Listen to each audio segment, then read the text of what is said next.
چلتے ہیں۔ حضرت عمر رضی اللہ تعالیٰ عنہ کا دربار لگا ہے، ایک شخص کو پکڑ کر لوگ لے آتے ہیں کہ شخص نے ہمارے باپ کو قتل کر دیا۔ حضرت عمر رضی اللہ تعالیٰ عنہ نے پوچھا کیا ماجرا ہے بھائی؟ اس نے کہا جی واقعی میں ان کے باپ کا قاتل ہوں، لیکن میں نے قصداً قتل نہیں کیا۔ ہوا یہ کہ میں ایک مسافر ہوں، جا رہا تھا، راستے کے اندر سبز چراگاہ تھی، میرا اونٹ بھوکا تھا، اس چراگاہ میں داخل ہو گیا، اس کے بوڑھے باپ نے پتھر اٹھایا اور میرے اونٹ کو مارا، اس کی آنکھ نکل گئی، مجھے بڑا غصہ آیا، میں نے وہی پتھر اٹھا کر اس کے باپ کو دے مارا، لیکن وہ ایسے ٹکانے پہ لگا کہ اس کا باپ فوراً فوت ہو گیا۔ میرا قصد اور ارادہ نہیں تھا،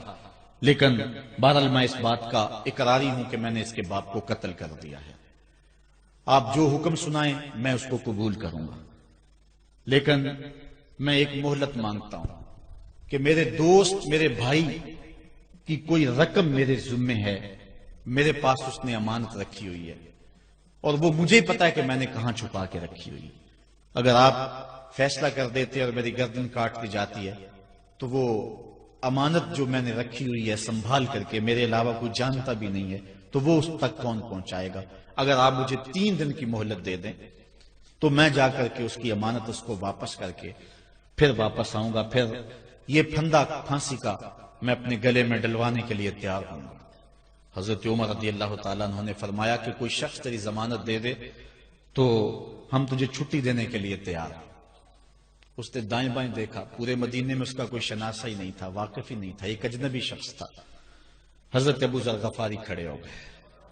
کہا حضرت عمر میں اس کی ضمانت دیتا ہوں۔ ضمانت دے دی گئی، وہ چلا گیا۔ تیسرے دن وعدے کا جو وقت تھا لوگ جمع ہو گئے، دربار لگ گئے، ابھی تک آنے والا نہیں آیا۔ لوگوں نے کہا ابو ذر تو نے غلطی کی ہے، ایک اجنبی کی ضمانت دی اور ابھی تک وہ نہیں آیا، اور میاں صاحب فرماتے ہیں ایک بار جو پھائیں اڑ جاندے اور پھر کدی نہ پھنس دینے۔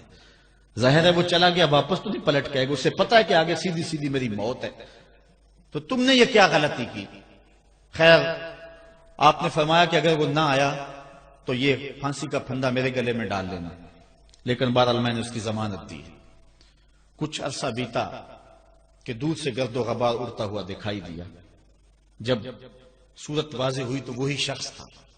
حضرت عمر فاروق رضی اللہ تعالیٰ عنہ کے دربار میں کھڑا ہو کہنے لگا حضرت کسی وجہ سے تاخیر سے پہنچا ہوں، معذرت چاہتا ہوں، اب جو حکم ہے پورا کیجیے۔ حضرت عمر رضی اللہ تعالیٰ عنہ اس کے پھانسی کے احکامات جاری کر چکے تھے۔ آپ نے فرمایا کہ ابو ذر یہ بتا کہ تو نے اس کی ضمانت کیسے دی جب تو اسے جانتا نہیں تھا؟ تو سنو حضرت ابو ذر غفاری نے کیا کہا۔ کہا ایک اجنبی میرے محمد کے مدینے میں پناہ مانگ رہا تھا اور اس نے چاروں سمت دیکھا اور کوئی شخص نہیں تھا جو اس کو امان دیتا اور اس کی ضمانت دیتا، تو میں نے اس لیے ضمانت دے دی کہ نہ بھی آیا تو اپنی جان چلی جائے گی، کل کو یہ تو نہیں کہے گا کہ محمد کے مدینے میں کسی نے ضمانت مانگی تھی، پورے شہر میں کوئی ضمانت دینے والا نہیں تھا۔ اس کو کہا کہ انہوں نے تو ضمانت دے دی، میاں اب تو بتا کہ تو چلا گیا تھا، تجھے جانتا کوئی نہیں تھا، نہ پلٹ کے آتا تو تجھے کوئی پوچھنے والا نہیں تھا، تو نے یہ دوبارہ موت کے منہ میں کیوں اپنا سر رکھا ہے؟ تو اس نے کہا کہ میں نے کہا کہ ایک اجنبی کی ضمانت ایسے شخص نے دی ہے جو مجھے جانتا بھی نہیں ہے، اور اگر میں نہ گیا تو لوگ قیامت تک اجنبیوں پر بھروسہ نہیں کریں گے کہ اجنبی یوں سلوک کیا کرتے ہیں۔ تو حضرت عمر رضی اللہ تعالیٰ عنہ اس کے پھانسی کے احکام جاری کیے، تو جن کے باپ کو قتل کیا تھا وہ بیٹے کھڑے ہو گئے، کہنے لگے تاریخ کی کالک ہم اپنے منہ پہ ملیں گے، ہم بھی اپنے باپ کے قاتل کو معاف کر دیتے ہیں۔ یہ ہماری تاریخ ہے، یہ ہماری کہانی ہے، لیکن آج ہم کس جگہ پہ کھڑے ہیں اور کیا ہماری صورتحال ہے؟ نہ ہمارا کردار رہا اور نہ ہمارا کوئی تشخص رہا۔ آج ہم نے اپنا تشخص بھی مٹا کے رکھ دیا، اپنے طرز زندگی بھی بدل دی، نہ ہماری باطن کی وہ روشنی رہی، نہ ظاہری وہ صورت رہی کہ ہم پہچانے جائیں کہ حضور کے غلام ہیں، بلکہ آج بھانت بھانت کی بولیاں بول رہے ہیں۔ اقبال نے کیا کہا تھا؟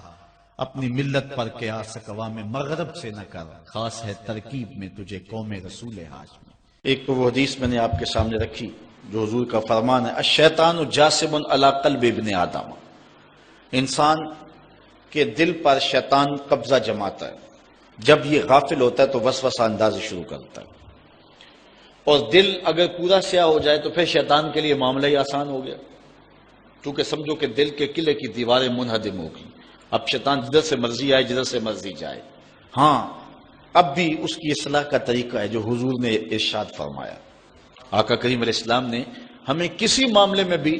حضور نے تنہا نہیں چھوڑا۔ آقا کریم ارشاد فرماتے ہیں کہ لِكُلِّ شَيْءٍ سِقَالَةٌ وَالسِّقَالَةُ الْقُلُوبِ ذِكْرُ اللَّهِ، ہر شے کو زنگ لگ جائے تو اس کا زنگ کسی نہ کسی شے سے اتارا جاتا ہے۔ کپڑے میلے ہو جائیں تو صابن وغیرہ سے صاف کر لیتے ہیں، یہ لوہا میلا ہو جائے تو ریگ مار سے صاف کر لیتے ہیں، ہر شے کا زنگ کسی نہ کسی شے سے اترتا ہے۔ اب دل اگر میلے ہو جائیں گناہوں سے تو کیسے دل پاک ہوں گے؟ سقالۃ القلوب ذکر اللہ، کہا اللہ کا ذکر کرو دل ستھرے ہو جائیں گے، دل پاک ہو جائیں گے، جتنا زیادہ ذکر کرو گے اس قدر دل جلا پائیں گے اور دل نور پائیں گے۔ اور بزرگ صوفیاء فرماتے ہیں جب کوئی بندہ ذکر کرنے بیٹھتا ہے اور ایک مرتبہ کہتا ہے اللہ، تو اللہ تعالیٰ اس کی طرف نظر رحمت سے دیکھتا ہے،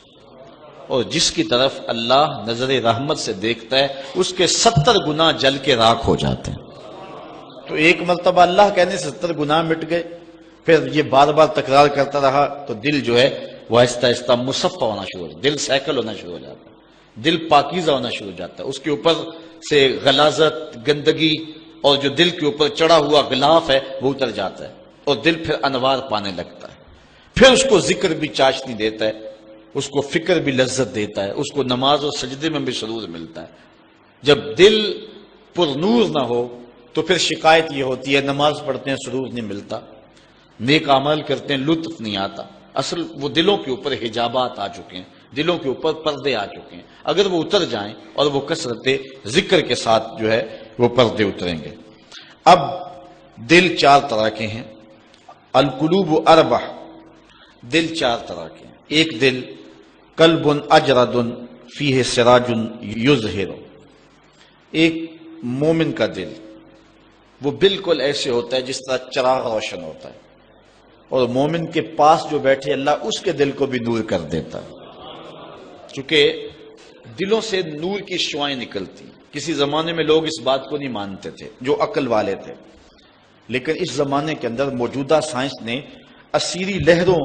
کو تسلیم کیا ہے، اور وہ کہتے ہیں کہ جو شخص نیک ہے اس کے بدن سے وہ لہریں نکلتی ہیں، اچھے اخلاق والا، اچھے کردار والا، اور دوسرے پر وہ مرتب ہوتی ہیں، اور جو بدکار ہے، برا شخص ہے، اس کے بدن سے وہ لہریں نکلتی ہیں اور دوسرے پر مرتب ہوتی ہیں۔ اور حضور علیہ السلام نے صدیوں قبل یہ بات بتائی۔ حضور نے فرمایا اچھے آدمی کی صحبت ایسے ہے کہ حامل المسک، جس طرح کستوری والا شخص ہوتا ہے، عطار کی طرح ہے کہ اس کے پاس اگر آپ بیٹھیں تو خوشبو آتی رہے گی۔ فرمایا یا تو تمہیں دے گا تحفہ، یا تم اس سے خرید لو گے، یا نہ وہ تحفہ دے گا نہ تم خریدو گے، لیکن جب تک بیٹھو گے مشام جام معطر رہیں گے، اور گھر آؤ گے تو لباس میں خوشبو بسی ہوئی ہوگی۔ اس لیے اچھے بندے کی صحبت کو حضور نے جو ہے وہ کستوری والے عطار سے حضور نے تشبیہ دی، اور جو برا شخص ہے اس کی مثال حضور علیہ السلام نے بھٹی والے سے مثال دی کہ جو شخص بھٹی والے شخص کے پاس بیٹھے گا یا تو کچھ چنگاری اڑے گی اور اس کے جسم اور کپڑوں کو جلا دے گی، اور اگر چنگاری اڑ کے اس کے بدن کو نہ بھی جلائے تو جتنی دیر بیٹھا رہے گا اس کی بدبو، اس کا دھواں اس کے لیے پریشانی کا باعث رہے گا۔ اس لیے اچھے آدمی کی صحبت